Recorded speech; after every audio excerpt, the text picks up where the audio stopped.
Hey y'all, hi.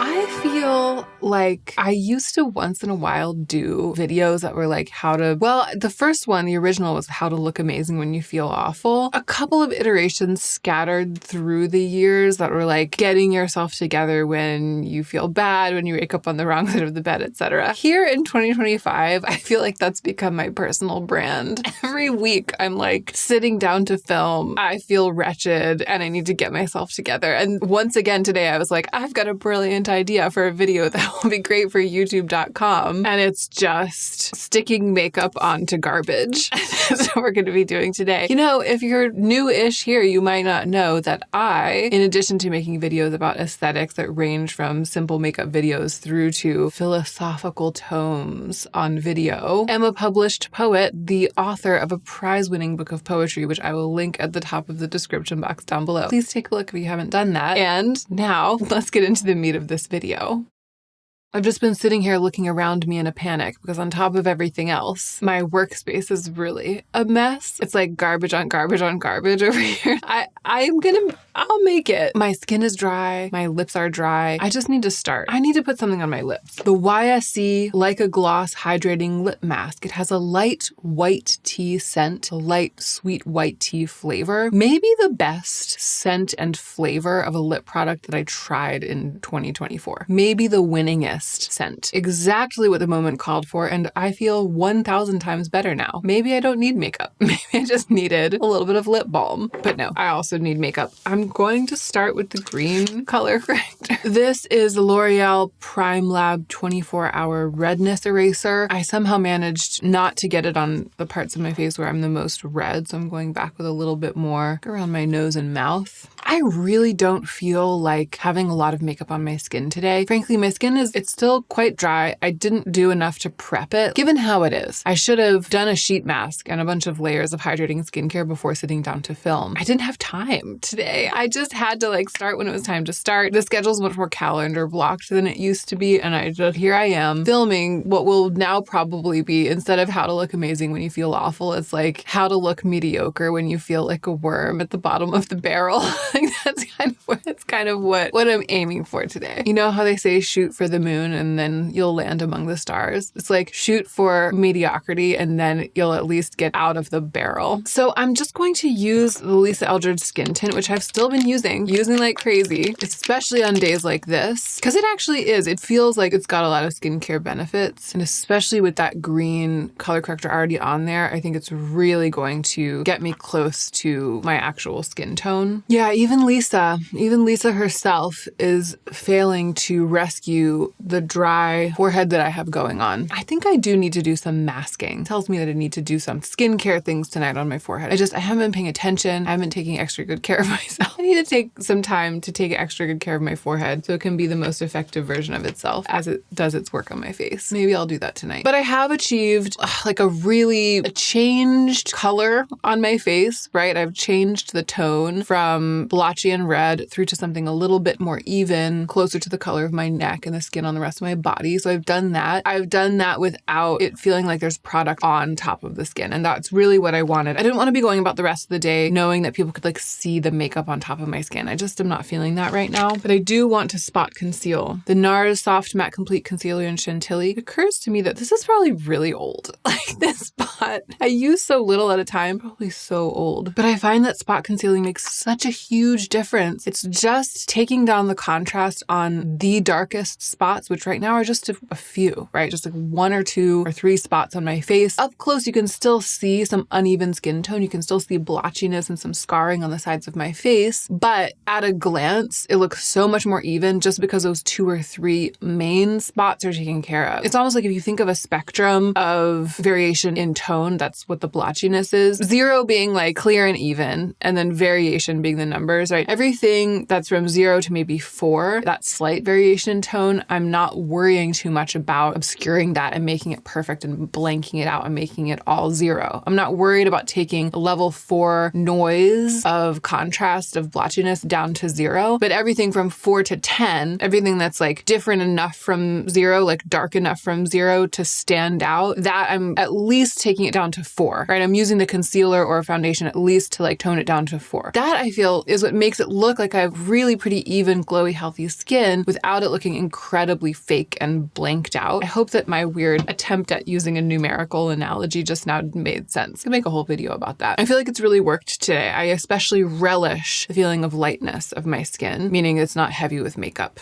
Okay, I've got to do something with my brows. Here's what I have actually been thinking about. Makeup theory. Sharp versus soft. I feel like I'm always thinking about keeping that in balance. It's been top of mind lately because I've been making my brows a bit sharper than usual. I'll show you what I mean. I just did this the other day on camera, but I'll show you again. After all of the drama with the $1 Billion Brows products, I lost the gel. That was like the one thing that I really wanted to continue using. And actually the pencil, I bet I put them somewhere because they're both lost. By which I mean, I bet by lost, I actually mean I misplaced them. I misplaced them because I was using them for a couple of days and I really liked them, but I'm back to using the Refi and the Merit together. Okay, this Refi brow gel is very effective at lamination, meaning like sticking the brows to the skin in shape. It's kind of actually designed for that. And that's not usually what I do these days. I used to do that almost every time I did my brows. It's not usually what I do these days, but I kind of accidentally did it today. It's definitely working as a first step towards the sharp brows that I've been thinking of. Also, I didn't use too much product, and so they're starting to spring back a little bit, but they're really kind of pasted in shape. And now going in with the Merit pencil, this is the Sheer Gel Pencil Brow 1990 in the shade Brown Black. And getting a really sharp look that's not too effortful, either in action, like in the creation, or in the effect, by really focusing on the line underneath the brow. So starting at the bottom of the front of the brow in really soft hair strokes, creating a line that traces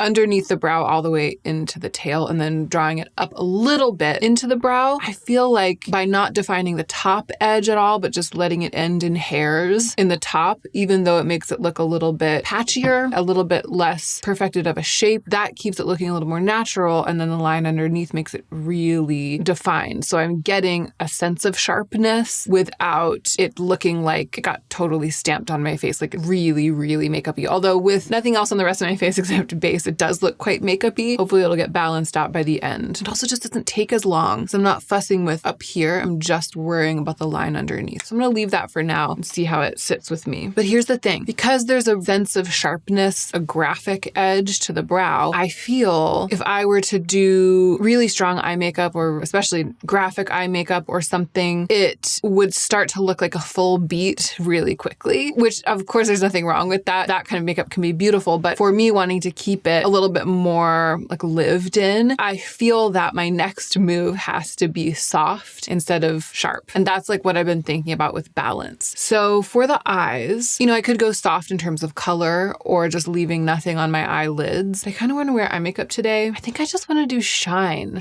on the lids. Actually, no, I'm going to use this Dior palette. This is a Dior Backstage Smoky Essentials. I am going to use a little bit of primer. This is the Alter Ego Eye Primer. I am going to use a dry brush to basically like dry off the primer and make it so it's not sticky. Okay, in the name of softness, I'm taking this kind of rose putty shade in the top right-hand corner of this palette. Looks like it's a soft rose satin. I'm putting that all over my lids, first with my finger, and then going in with a brush to kind of intensify it and expand the surface area. And I actually really like what that's done. It's there, it's soft, but it's definitely there, and it's pretty subtle. I am also going to take just a little bit of the bronze shade in the center and deepen up a little bit in the outer third of my eye. You can't really see the other color. You can't really see that I've added another color. It just looks like the first color created a more dimensional eye than it actually had. I put that same bronze on my lower lash line with a little brush, but I feel like the whole look has ended up looking very rosy. Like the rosiness of that first shade has made it all look really red. I think I need something more cool toned to ground the color under the lower lash line so that it doesn't just look like my eyes are kind of red. I'm actually going to add the barest touch of this soft black. I'm hoping it'll mix with the other shade and it won't be too harsh. Okay, I ended up putting some of that really soft black in the very, very tippy outer corner of my eyes as well. Really just here, like just the tiniest tip of the triangle out here rather than bringing it across. I did that just so that darker shade wasn't like dragging down underneath my eyes only, to just bring it up a little bit. And I really like how that ended up looking. It added an unexpected amount of dimension just to have it right here on the outer corners only, and made it a much more complete eye look kind of than I was expecting to do, but it's still very soft. I really like how this ended up. I'm going to put on some mascara. This is the Ami Colé mascara, and this is what I've been into lately.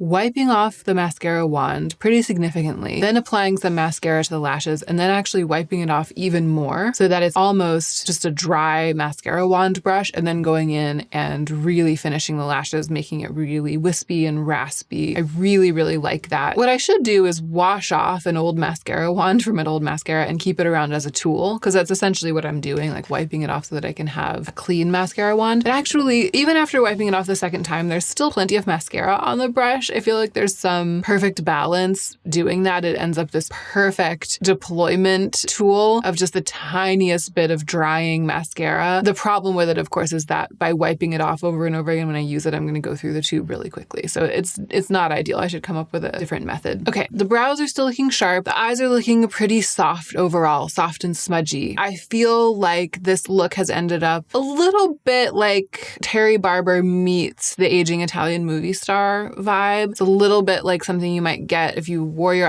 pretty simple eye makeup all day and then kind of rubbed at your eyes a little and a little mascara transferred onto the corner and underneath. I really like that. It's soft structurally, but it's not as light of a touch as I think I thought I was going to get on the eyes. My eyes definitely look made up, and that makes me want to keep it pretty light on the rest of the face. I was kind of thinking I would do sharp brows, soft eyes, soft cheeks, and then like a sharp lip, like a strong defined lip. But I actually don't think that this look can handle that anymore. I think I need to keep it really soft and actually pretty light of a touch on the cheeks and the lips. For lips, let's see if this works. I just got this gloss in the mail from Kjær Weiss. It's in the shade Cherish. It's a really light, neutral looking pink. Curious to know if it's going to work, if it's going to be opaque and a little bit weird, if the color is going to work. I haven't tried it on yet. I just can't wait to see. Okay, wow. First of all, the formula is very surprising for a gloss. It is not goopy at all. It's not stretchy. It doesn't have any stretch. It's really contained to its own self. I don't know, the formula, the substance. It almost feels like I'm painting it on. It's not thin though. It's weird for something to have some body like this. It's almost like it spreads out really well and doesn't stick to itself. I did need a lot. The doe foot is really tiny, so I kind of had to go back in and apply it. But I ended up with this really satisfying layer of nourishment that's very visible on the lips, and it's visibly a gloss. It's not creating any kind of goop or stretch or stick, and I really like that. It feels lovely. It feels nourishing. I thought that it was unscented, but the more I applied it, I started to get the sense of like a honeysuckle taste or smell, which I feel like is a really lovely choice. And then the color, it's working. I mean, it's pale and it actually is working. It's not gathering in my lip lines. It's not looking weird. It's okay for the teeth. This is the kind of pink that I'll wear, right? Something that's really quite pale, soft, and neutral like this. Definitely soft, right? We're definitely fulfilling the brief of balancing out the sharp brows with a soft look on the rest of the face. But I think I need something on my cheeks. Okay, I'm using Westman Atelier Garçon. I feel like I need something to pull the color from the eyes down onto the cheeks. So like a brownish blush that actually will be really visible there, will be really present. And that did it. I want my skin to be a little bit glossier. I'm going to use the highlighter in the Auric palette, Ghost Flower. That's the name of the highlight. I love it. I'm actually going to take this, I think, a little bit onto my brow bone as well. Okay, that helped. I think that because the eye look ended up looking more contrived than I was expecting, just a little more effortful. The eyeshadow, I felt like I needed something to tie the eyes into the rest of the face, like to to connect it. And that highlighter that goes from the brow bone down onto the cheek helped with that. And it helped make sense of the shine of the lip. The lip is looking a little bit uncomfortably pink to me at this point. Maybe it's because of the whole rest of the look. This is unexpected for me. It's really out of the box. I'm also wearing this color that I don't usually wear, which is like a slight bluish gray. The lingerie brand Cup sent this to me and it's so comfortable. I can't take it off. I was like, I'm not taking it off. Even to film, it's really, really soft terry cloth. I don't usually wear silver earrings. I usually wear gold. So I feel like there are a lot of colors going on. Every color that's going on right now, including the makeup, is like kind of out of the box for me, which is maybe what I should have made this video about. I'm just telling you here at the end that that's also happening. But the look's working for me. I feel like it's ended up being very impactful, but not looking like too much makeup. That's the kind of thing I'm always getting after these days. I hope you enjoyed coming on this journey with me from